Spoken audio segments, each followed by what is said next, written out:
Hello,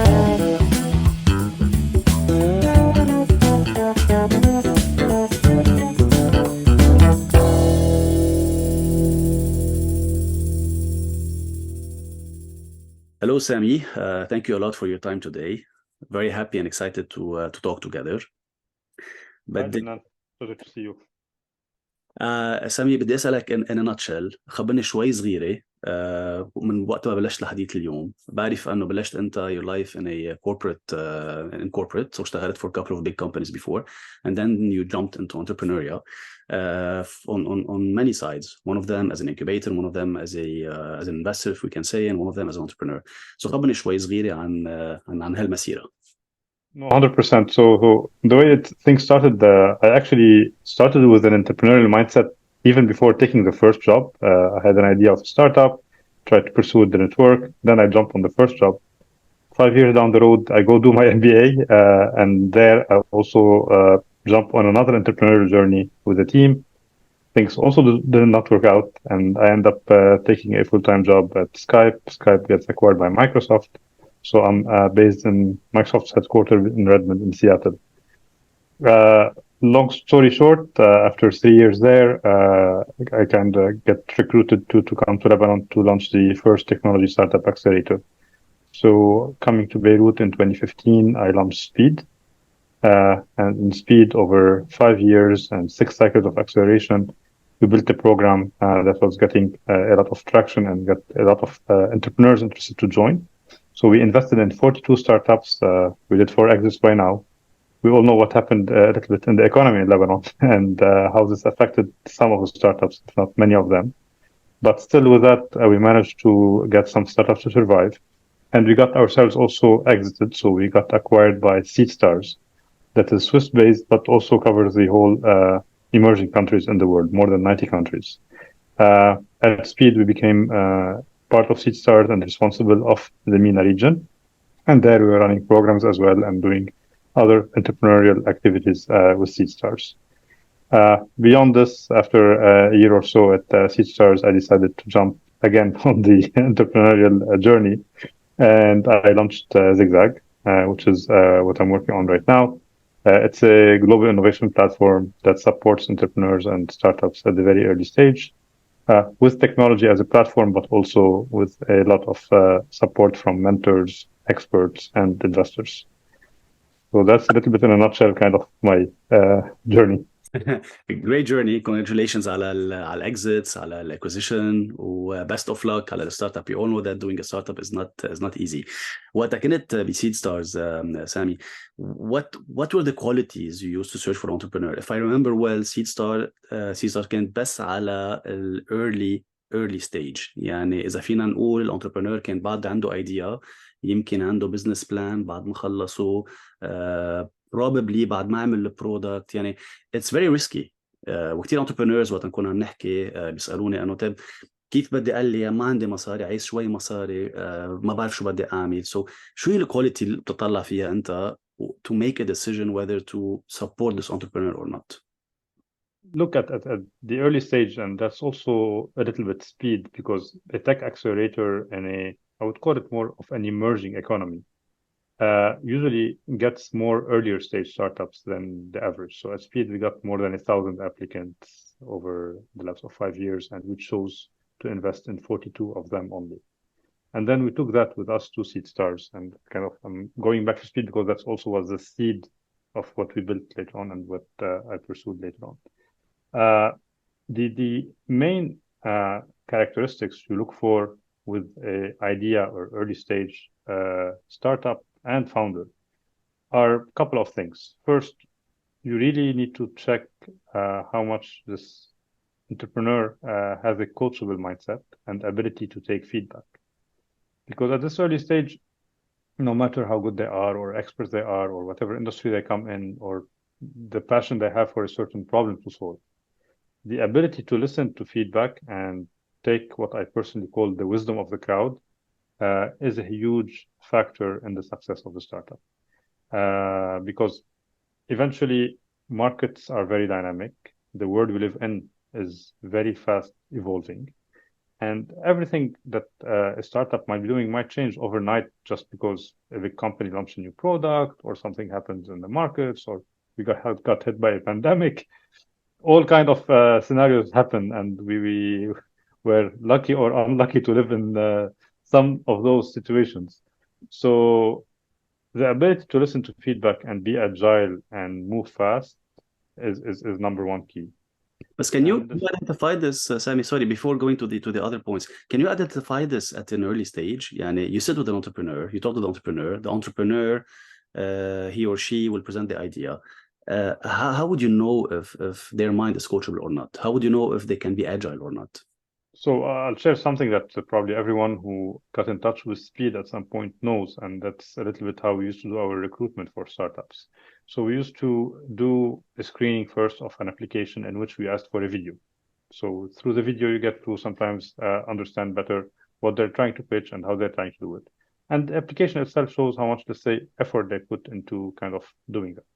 Now, it's not about the effort here. We're talking about coachability and feedback. So part of the applications, we would pick the top, I would say, 30% on average, sometimes more, sometimes less. We invite those for in-person interviews. And during that interview, we kind of explore more what they're trying to do as founders and how they're trying to do it. And then we pick on a certain area that we find is a weakness or something they couldn't cover well in the interview. And instead of putting them on the spotlight in the interview, we actually ask them to go back home and work on a certain task to resolve that weakness or that gap we identified about their idea. And you'll be very surprised about how much that task gets you insights about their ability to take feedback, listen, do certain things, and come back to you with an open mind and with kind of a response to that. And we've got a full spectrum. For those who don't sleep until they get to the answer the second day in the morning, we got emails sometimes at 5 a.m. of someone who went out of the interview, got the feedback, and then the second day they sent us the outcome. To those who never came back, you have a full spectrum of everything in between. And those are like indicative sometimes, most of the times, of the good entrepreneurial mindset or not. So that's, I think, one way we used to do it. Okay. There are probably other ways, but that's an example I'm familiar and I've exercised for many years. So sometimes when you tell the entrepreneur, the pitch is good, but we have a couple of comments. Go home, try to fix them, and then come back. This is not negative. This is actually a task or a test that allows you to dig deeper in the entrepreneur's mind and the way they do things. Okay, great. Exactly. Like many times they come in and they tell us they have no competitor. That used to be a typical trend in the applications. And they have no competitor. Like, okay, you have not done your research well, and these are 2-3 competitors we know about, so you better know a bit more than we do at this stage. And we give them that task, and then you'll be surprised of the outcome. Yeah, great. And you said that there are other points? Yeah, of course. Like, I think the other point is very important, especially because most startups are founded by 2 or 3 people. You want to make sure that they have complementary skills, that they have worked together for a very long time, because number one reason of failure at startups at the early stage is a team kind of falling apart. Mm-hmm. And the number 3 thing you would look at is that if you're trying to build something in fintech, you better have at least a team member who is expert in the field or have a strong advisor who knows a couple of things in that industry. And so I've asked many people and the opinions are very different. In your opinion, an entrepreneur should have previous experience in whatever product he or she are building, while not needed? Okay, there is no one answer to that. Like, and that's why all these different opinions. And I'll tell you at least how I perceive it and think of it. So there are certain industries and certain areas where if you don't have enough expertise in them, there is no way you can pull off a successful startups. For instance, I could think off the top of my head, maybe operations. If you're building something that's heavy on operations in the retail industry or like a new Amazon or whatever you want to build, if you don't have experience there, you're going to do crazy mistakes very early on that costs a lot of money, and you cannot afford that as an entrepreneur or your investors or anyone who is supporting you. So that's, for instance, one example where no, you need some expertise or to have someone who has experience there. You have other areas where I don't know, if you want to call them the Mark Zuckerbergs of the world, who out of college saw an opportunity, he went after it and dropped from Harvard to do that, and it worked. And we kind of had a couple of those actually coming through our program, and one of them did a good exit eventually. But these are not, I would say, the norm. These are what we call in the organizational behavior field the information bias. Like you have the information of the Mark Zuckerbergs of the world, so suddenly everyone thinks they can be a Mark Zuckerberg, where in reality, no, it worked because he was doing something that maybe didn't require much deep experience. Maybe he was, as a kid, also involved in social media networks and other things, and then this came together. So even with that, he might have had a passion and a natural aptitude to do things in that space that made him successful in building Facebook and the other things later Because on. today you have a lot of platforms and softwares, and I think that Zigzag is one of them as well. I've tried it. I think many months back. You guys were just launching as a beta. يمكن I got in touch with you and I tried it. I was very happy about it. يعني it's a great tool. It saves a lot of time. It gives you a lot of insights. بفتكر جربتها كانت بعدها only on the pitch or on the business model بوقتها. So اليوم مثلا Zigzag ويمكن في other platforms بيشتغلوا differently than Zigzag بس بيساعدوا الانتربرنور to get the information directly and to know what to do. So اليوم إذا أجل عندك حدا with an amazing pitch, they use Zigzag to do it, and maybe they use other platforms ياخدوا, but they did not really know a lot about the market. They were able enough, to get a very solid pitch. وتعلموا هذا pitch and they came and they pitched it to you with no previous experience. Would you still think, and this person can pivot, can do whatever we want to invest in, while they don't know what they're talking about? So here comes the other angle of assessing kind of a good entrepreneur versus not a so good one. Pitching is something that many entrepreneurs did really well, regardless of the existence of OpenAI, ChatGPT, or Zigzag, or what we're building there. And just a small parenthesis on Zigzag. Zigzag is not supposed to do what the entrepreneur is supposed to do. It's supposed to be an aid, a support to them. And I think we discussed this, but just for people listening on this podcast. So yeah, to go back in terms of the pitch itself, we've seen those, what we used to call in general, trophy collectors. People who have an amazing pitch. They go to every competition, they win it, they get checks 10, 20, 100K at some points. And these are great as a pitch, but are they good as an entrepreneur? Debatable. And what we've seen and the way kind of to assess that, and as you said, like, hey, would you support these guys or girls? So the way to think about it is, are they able to execute? The ability to execute is maybe another trait of a good entrepreneur that I didn't maybe cover when you asked me first what you look for. And that's where maybe I was highlighting the previous experiences and expertise in a certain industry. That's where the ability to execute comes in super handy. So if sometimes you have that experience in the industry and you come in, you have ability to execute because you've been there, you've done that, you know the pain points, and you know what kind of solution you want to create. And if you don't have that experience, you might come in with an amazing idea, great pitch, very polished, amazing. Now you can get even your English to be perfect. Everything can be perfect. Even you can get generative AI to get you a video probably now.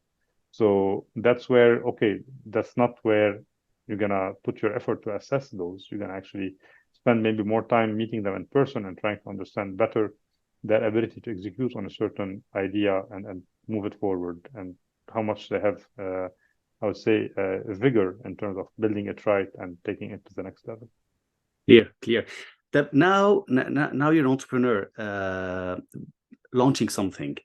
How does it feel after يعني انت اشتغلت بالincubation acceleration for a long period, and then you remove this hat, you put another hat, نزلت شمرت عن ايديك ونزلت على الارض. What are your goals now, سامي؟ من هون لاخر السنه شو بدك تحقق؟ are you يعني of course بيضل عنا بنكون شوي صغيره afraid، بنكون شوي صغيره انه بركي ما زبطت، لازم عندي جول يكون اكبر من هيك etc. competition is very stiff, everything's changing by the day. شو القصص الخايف منها هلا وشو القصص اللي مبسوط منها هلا؟ what's the goal? Well, I think if I were to summarize this, and that always requires a lot of introspection to answer such a question. Sorry, in a light way. Yeah, of course, but it's a heavily loaded question in many aspects, I would say. Look, clearly, like what you try to do in life is based on a couple of things. Like you have to find where you can really contribute and create value, and what are also your natural aptitudes and comfort zone to create certain things. So, and that's where we are today, at least as a company and as a team, in terms of what we're trying to build and do. Our goal is to eventually get Zig, which is the product part of Zigzag and the platform, to every entrepreneur in the world. That's kind of the ultimate goal, that every entrepreneur in the world, they need some support to build their startup. They need to get some stuff in a fast and efficient way, and not waste a lot of time doing some of the things that do not really require you to spend tons of effort on, like doing your brand wheel. Many people told us that the brand wheel gets you to remove the writer's block. Some other people told us, oh, I already was building this, but when I ran this through Zig, I get a lot of confirmation that this is the right thing I'm doing. At least AI agrees with me, so that's maybe a good sign. So think of AI as well as the wisdom of the crowd in a aggregated fashion. So that's a little bit the goal, is to get Zig into the hands of every entrepreneur in the world. Okay. And it could be inspiring entrepreneur. It could be, aspiring entrepreneur, someone who wants to be an entrepreneur. It could be some university students who are learning about entrepreneurship. It could be also established ones who have done it before, but now they need some aid and support in certain areas. And that's what Zig is supposed to do. Now, the longer term vision, like clearly Zigzag and Zig, the platform, are to provide early stage entrepreneurs with a full journey towards building their startup, like to later stages. We're starting with the early stage ones, and eventually it will grow to cover, oh, you want to get to investment, you get the seed investor, we're going to support you with that. You want to get to customers, we'll also support you with that. Perks, they are there, mentors are there. And it becomes that kind of one-stop place for entrepreneurs to get all their needs fulfilled and covered. Eventually, we might have a fund and we might invest in the top entrepreneurs who come out of that, and we'll have more information here to kind of pick the right entrepreneurs based on our experience running and building this. So that's kind of the aspiration and the goal. And we're just at a point where we're validating with entrepreneurs and getting their feedback to build the product right in the right way, and to make sure that the usage and the users are getting the most value out of this. So actually, يعني مع الوقت, hopefully we can see that the platform will help the entrepreneur from the day they decide to start something until the day they raise funds, until the day they grow. Maybe in the future, it'll introduce them to mentors. It'll create a small AI mentor on the screen all the time to validate things with them. يعني, but has like, if you have this product on your side, even if you're a seasoned entrepreneur, it's always an added value, and it'll, facilitate things, make things faster, etc. I love a lot the name Deja. لأنه it's a catchy name, it's a cool name, it has a meaning. It's about the journey that we go through, the roller coaster of entrepreneurship. It's never a straight line. Sami, thank you very, very, very much for your time. I enjoyed really talking together. وإن شاء الله we catch up soon. إذا شي نهار كنا اثنيناتنا ببيروت. Let's stay in touch and figure it out. Sure. Point. Anything My you pleasure. add? Anything you want to say? No, I think I'll take someone else's quote and say, stay hungry and try to always build something that's really impactful. So Perfect. Thank you very much, Sami. Have a great day and have a great weekend. thank you. Thanks a lot. Bye-bye.